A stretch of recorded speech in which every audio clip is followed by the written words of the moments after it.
भूपेश बघेल सरकार पर भ्रष्टाचार के आरोप लगाए हैं। आप कोयला घोटाले की बात कर रहे हैं, आप गोबर घोटाले की बात कर रहे हैं, आप शराब घोटाले का मुद्दा खड़ा कर रहे हैं। देखिए, जो भ्रष्टाचारी है उस पर आरोप लगाने की बात नहीं, वो साबित हो रही है।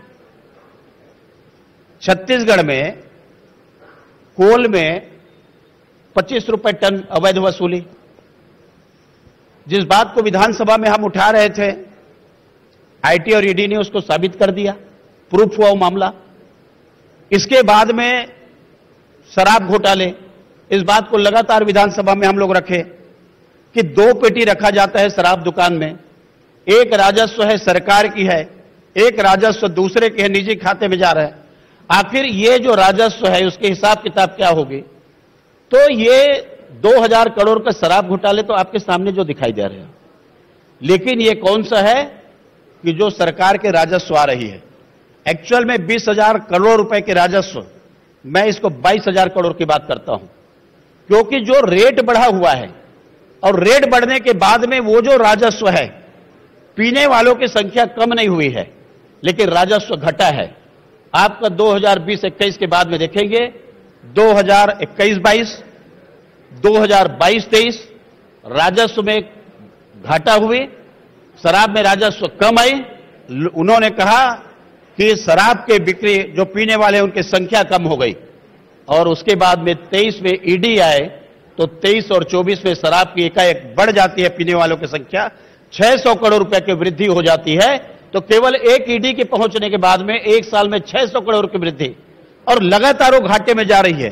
तो मैं आपको बताना चाहता हूं, क्या एकाएक पीने वाले शराब पीने वालों की संख्या बढ़ गई?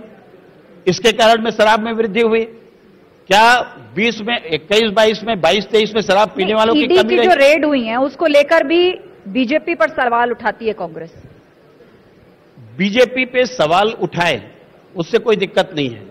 सवाल इस बात का है, जिस बात को हम लोग उठा रहे हैं, जनता के सामने रख रहे हैं, कि आखिर छत्तीसगढ़ के इतने राजस्व के बाद भी लगातार हम घाटे में क्यों जा रहे हैं? तो सबसे बड़ा मामला आता है करप्शन। प्रधानमंत्री नरेंद्र मोदी जी ने अभी गरीबों के नाम से फ्री में चावल उन्होंने 5 किलो दिया कोविड काल से, 2020 से, अप्रैल 20 से चावल उन्होंने शुरू किया, और आपके दिसंबर 22 तक लगातार चावल दिए। उसके बाद अभी फिर शुरुआत किए हैं।